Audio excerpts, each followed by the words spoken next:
To you. Good morning, Peter, and good morning to the viewers at home.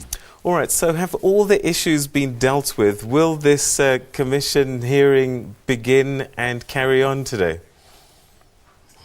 I think we are ready to start today. There were two issues that had to be clarified. The first issue, it was the issue of the quorum, to say are we continuing with 2 or 3 judges.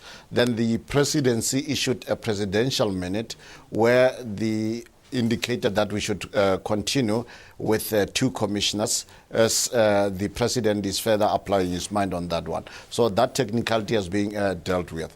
The second one was the request from the Department of Defense and Military Veterans for a 2-week postponement, which was duly granted. And then I think during that time, they were looking at the issues that you have raised of the declassification of documents. And our evidence leaders, our lawyers have been interacting with the Department of Defense and military veterans. So any other announcement, I think, would be made by the chairperson today. But definitely we are on today. All right. So what can we expect will be happening today? Give us a sense of what happens in a procedure such as this.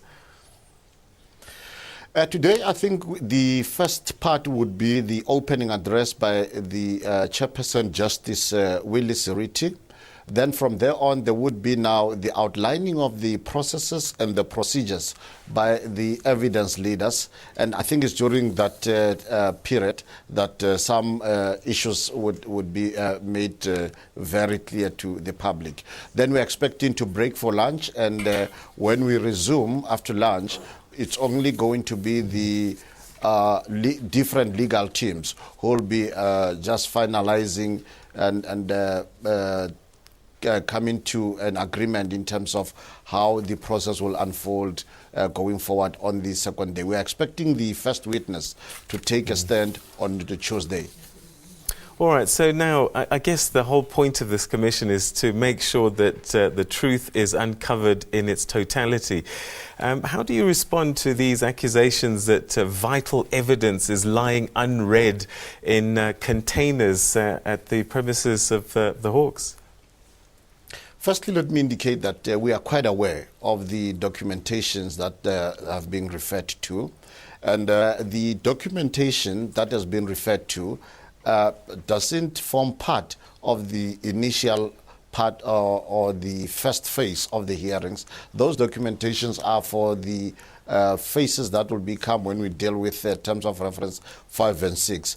But what we have since done was to get a service provider to make sure that all those documents are converted into electronic form so that our teams are able to go through them. So the documentation don't have an impact in terms of the first phase of the hearings that deals with terms of reference 1, 2, and 3. Again, I'm going to say to you, the whole idea of this is to make sure we get the whole truth.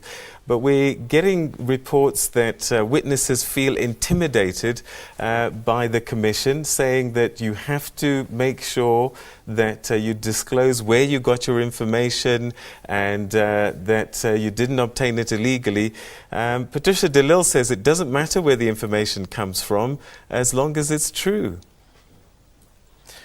I think it might not be correct to create an impression that the commission in one way or another is intimidating witnesses. Firstly, the chairperson has made it very clear that these hearings are going to be public so that each and every South African, wherever they might be, would have access on seeing what is happening inside. But secondly, in terms of the information, if you remember quite well, we issued a call for submissions. And there were submissions that were made. And on the basis of that submission is then that we were able to look through who should be called and who should not. So obviously, the information that comes to the disposal of the commission is in such a way that it will be used against other people if allegations were made. So obviously, that means that we need to inform people in advance. And if now people will just drop in an envelope, putting in a name of somebody without saying, why do you put that name? Obviously, that would not be correct. All right. And finally, do you know how long this commission, this phase will run until? Yes, this phase we have planned that it will run until the beginning of January, but also that is pending the success of our application that we have submitted to the presidency for an extension of 12 months. All right, so we're going to have to leave it there. Mr. Baloyi, thank you very much for joining us and sharing your thoughts with us, and good luck later today.